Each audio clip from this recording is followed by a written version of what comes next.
तुमच्या computer skills upgrade करायच्या आहे? दिशा कम्प्युटर इन्स्टिट्यूट घेऊन आले आहेत महा डिस्काउंट ऑफर। आता कोणताही कोर्स करा फक्त 1800 रुपयांमध्ये। मुंबईतील सीपी टँक सर्कल जवळ आपण दृश्यामध्ये पाहतो जे बॅरिकेड, या बॅरिकेड याच ठिकाणी काही वेळापूर्वी एक ब्लॅक रंगाचं सुटकेस आढळलं होतं।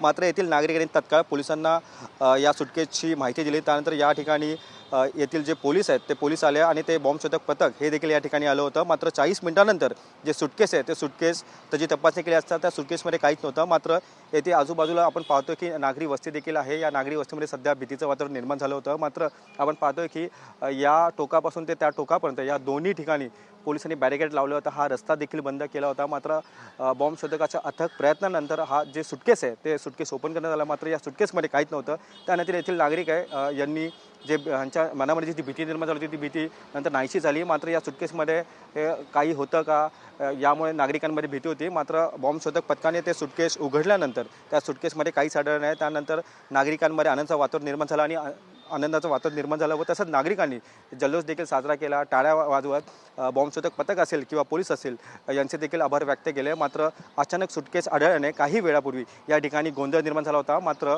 बॉम्ब शोधक पथकाने हे सुटकेस ओपन केलं असतं त्यामध्ये काहीच आढळलं। त्यामुळे आता नागरिकांमध्ये देखील आनंदाचं वातावरण आहे। मात्र हे सुटकेस कोणी आणून या ठिकाणी ठेवलं याची देखील जी माहिती आहे ती सध्या पोलीस घेत आहे। व्हिडिओ जर्नलिस्ट योगेश सावंतसह मी रवी कराड, TV9 मराठी, मुंबई। तुमच्या कम्प्युटर स्किल्स अपग्रेड करायच्या आहे? दिशा कम्प्युटर इन्स्टिट्यूट घेऊन आले आहेत महा डिस्काउंट ऑफर। आता कोणताही कोर्स करा फक्त 1800 रुपयांमध्ये।